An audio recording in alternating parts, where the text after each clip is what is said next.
बिस्मिल्लाहिर्रहमानिर्रहीम। अस्सलामुअलैकुम नाजरीन, मेरा नाम मोहम्मद उस्मान है और आप देख रहे हैं इल्मुल असरार। क्या आप जानते हैं कि इंसान का सबसे बड़ा दुश्मन शैतान नहीं बल्कि इंसान का अपना नफ्स है। ये नफ्स ही है जो इंसान को बुराई का हुक्म देता है और अच्छे कामों से रोकता है। ये नफ्स अगर काबू में हो तो इंसान वली बन जाता है, और यही नफ्स अगर बेकाबू हो जाए तो इंसान फिरौन, यजीद और शद्दाद बनते हुए देर नहीं लगाता। इसीलिए औलिया अल्लाह ने नफ्स के जिहाद को जिहाद अकबर करार दिया है, क्योंकि इस नफ्स की पाकी के बगैर इंसान जन्नत का दरवाजा नहीं खटखटा सकता। अपने इस सबसे बड़े दुश्मन के खिलाफ जिहाद करने के लिए जरूरी है कि इसके बारे में जान लिया जाए। ये नफ्स हर इंसान के अंदर मौजूद है और मुख्तलिफ हालतों और मुख्तलिफ दर्जात पर होता है। अगर कोई शख्स कहे कि जीते जी उसने अपने नफ्स को मार डाला है तो ऐसा मुमकिन नहीं है, क्योंकि ये नफ्स अपनी हालतें तो बदल सकता है मगर इंसान के जीते जी ये बिल्कुल नहीं मरता। आज नफ्स की उन 4 हालतों के बारे में बात करेंगे कि जिनका कुरान और हदीस में मतवातर जिक्र आया है, और इन 4 हालतों को जानने के बाद आप आसानी से जान सकते हैं कि आपका नफ्स किस हालत में और किस दर्जे पर फाइज है। ये वीडियो इंतहाई इंफॉर्मेटिव होने वाली है। वीडियो को आखिर तक देखिएगा, पसंद आए तो इसे लाइक कीजिएगा, शेयर कीजिएगा और चैनल को सब्सक्राइब कीजिएगा ताकि आपका और हमारा राब्ता बना रहे। नाजरीन, इंसान 3 चीजों का मुरक्कब है: बॉडी, सोल एंड स्पिरिट्स। जिस्म का ताल्लुक इस मादी जहान से है, और जब रूह जिस्म को छोड़ जाती है तो ये जिस्म मिट्टी में चला जाता है। इस जिस्म में जो रूह है वो अल्लाह की तरफ से ही आई है और अल्लाह की तरफ ही लौट जाती है। और स्पिरिट्स वो लताइफ हैं जो दूसरी दुनियाओं के रास्ते हैं और इंसान के जिस्म में खुफिया रखे गए हैं। इन लताइफ को जगाने या उजागर करने के लिए मुख्तलिफ मकतब फिक्र में मुख्तलिफ तरीके बताए जाते हैं। इन तरीकों पर चलते हुए इंसान अपने कल्ब, रूह, सिरी, खफी, अख्फा और अना को एक्टिवेट कर सकता है। जब ये स्पिरिट्स एक्टिवेट होती हैं तो इंसान का राब्ता ऐसी मखलूकात और ऐसे जहानों से कायम हो जाता है जो आम इंसान आम आंख और आम नजर से नहीं देख सकता। वो आलमे अरवाह की सैर करता है और फरिश्तों से गुफ्तगू करता है, और ये सब कुछ इन्हीं स्पिरिट्स या लताइफ के जरिए मुमकिन होता है। इसके अलावा इंसान के जिस्म में नफ्स नाम का एक वायरस भी मौजूद है जो इंसान के जिस्म में शैतान का नुमाइंदा है, जो इब्लीस का पैरोकार है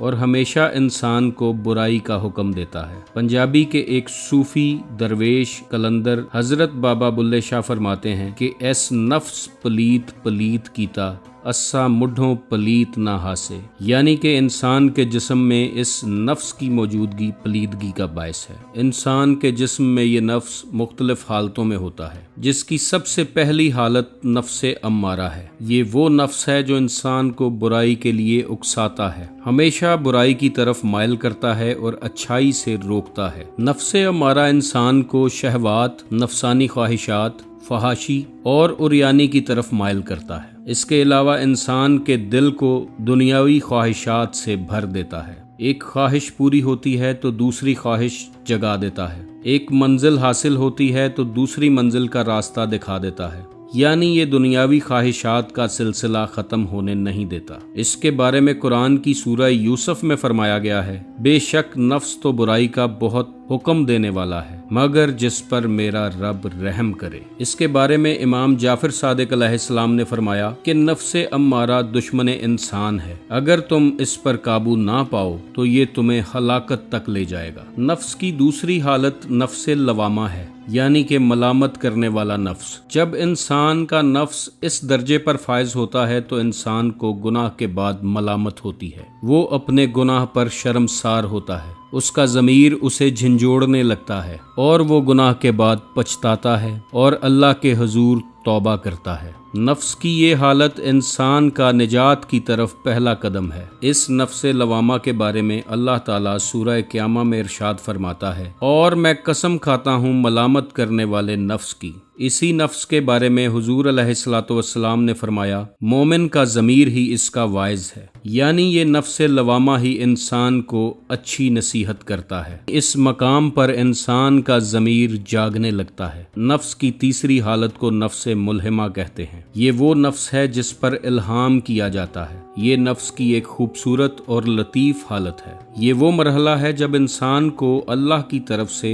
खैर व शर की पहचान मिल जाती है। वो खुद का एहतसाब करता है और अच्छाई बुराई की पहचान इसे अता हो जाती है। उसे अपने अंदर का कूड़ा करकट नजर आने लगता है और जब कूड़ा करकट नजर आता है तो वो इस गंद की सफाई करनी शुरू करता है। नफ्स की इस हालत में इंसान के कल्ब पर इल्हाम होने शुरू होते हैं और वो रूहानी तौर पर बेदार होने लगता है और सही गलत की तमीज़ करने के बाद वो सही रास्ता या सिराते मुस्तकीम इख्तियार कर लेता है। नफ्से मुल्हिमा के बारे में कुरान पाक की सूरह शम्स में इरशाद है, फिर अल्लाह ने नफ्स को इसकी बदी और इसकी परहेजगारी का इल्हाम किया। हजरत जुनैद बगदादी रहमतुल्लाह अलैह इस नफ्स के बारे में फरमाते हैं, जब नफ्स को अल्लाह की तरफ से नूर मिलता है तो वो खैर व शर की पहचान करने लगता है। यही नफ्से मुल्हिमा की अलामत है। सही और गलत रास्ते की पहचान के बाद अगर इंसान सिराते मुस्तकीम की तरफ बढ़ने लगे तो उसका नफ्स जिस हालत में पहुंचता है वो नफ्से मुतमइन्ना है। मुतमइन यानी सुकून याफ्ता नफ्स। ये नफ्स का सबसे आला तरीन दर्जा है। ऐसा नफ्स अल्लाह के जिक्र से मुतमइन होता है, तमाम दुनियावी ख्वाहिशात से आज़ाद हो जाता है और अल्लाह की रज़ा में राज़ी रहता है। वो अच्छे हाल में हो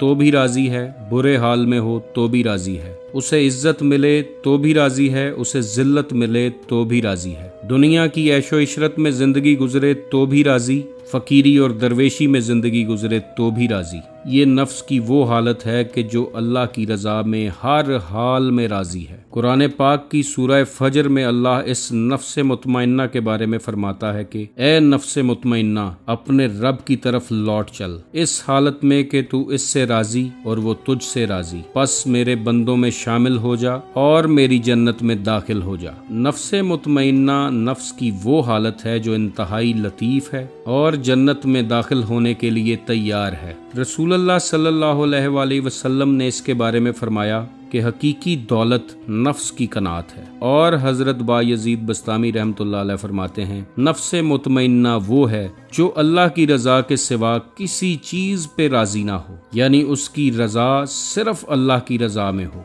नाजरीन, याद रखें कि इंसान का सफ़र नफ्से अम्मारा से शुरू होता है और नफ्से मुतमइन्ना पर ख़त्म होता है। इंसान की ज़िंदगी का राज भी यही नफ्स है। नबी करीम अलैहिस्सलातु वस्सलाम का फरमान है कि जिसने अपने नफ्स को पहचाना उसने अपने रब को पहचाना, यानी इस नफ्स की पहचान इंतहाई ज़रूरी है। ये नफ्स एक ऐसा पर्दा है जो इंसान और अल्लाह के दरमियान हायल है। जो शख्स अपने नफ्स को पहचान लेता है और इस पर्दे को हटा लेता है वो शरीयत, तरीकत, हकीकत और मार्फत की सीढ़ियाँ चढ़ता चढ़ता एक दिन दीदारे इलाही तक पहुँच जाता है। इमाम जाफर सादिक अलैहिस्सलाम फरमाते हैं कि तुम्हारे सब दुश्मनों में से सबसे बड़ा दुश्मन तुम्हारा अपना नफ्स है जो तुम्हारे पहलू में है। हजरत अली अलैहिस्सलाम ने इस नफ्स के बारे में फरमाया कि जिसने अपने नफ्स पर काबू पा लिया इसने सबसे बड़ी फतेह हासिल कर ली। नफ्से अम्मारा से लेकर नफ्से मुतमइन्ना तक जाना एक रूहानी सफ़र है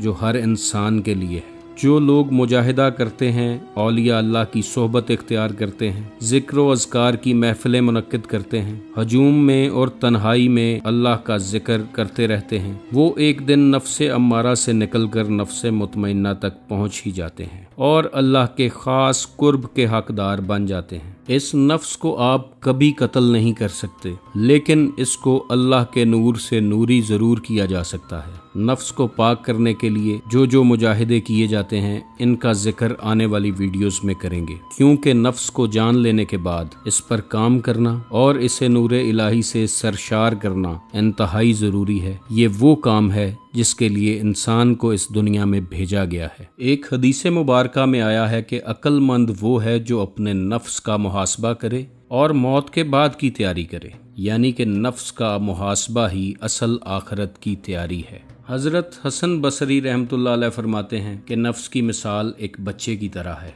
जब तक इसे माँ खुद दूध नहीं छुड़वाती ये खुद कभी नहीं छोड़ता। और हज़रत बायजीद बस्तामी रहमतुल्लाह अलैह ने फरमाया, जब तक तुम अपने नफ्स को मलामत ना करो तुम अल्लाह तक हरगिज़ नहीं पहुँच सकते। यानी कि ये नफ्स इंसान और अल्लाह के दरमियान एक दीवार है। अगर कोई इस दीवार को गिराने में कामयाब हो गया तो वही बारगाहे इलाही तक पहुंचेगा। जो शख्स नफ्स की ख्वाहिशात पर गालिब आ गया वही अल्लाह का कुर्ब पा गया, और जो नफ्स के पीछे चलता रहा वो दुनिया और आखिरत में रुस्वा हो गया। इसलिए फैसला आपने करना है कि आपने इस नफ्स के ऊपर सवारी करनी है, इस नफ्स को लगाम डालनी है, या इसके पीछे पीछे चलना है और इसकी पैरवी करनी है। ये फैसला करने की कुव्वत इंसान के अपने हाथ में रखी गई है। अल्लाह ताला से दुआ है कि वो आपको और मुझे नफ्स के ये मराहल तय करने की तौफीक अता फरमाए। आप खुश रहें, आबाद रहें और रहमत खुदाबंदी के साए में रहें। अल्लाह हाफिज।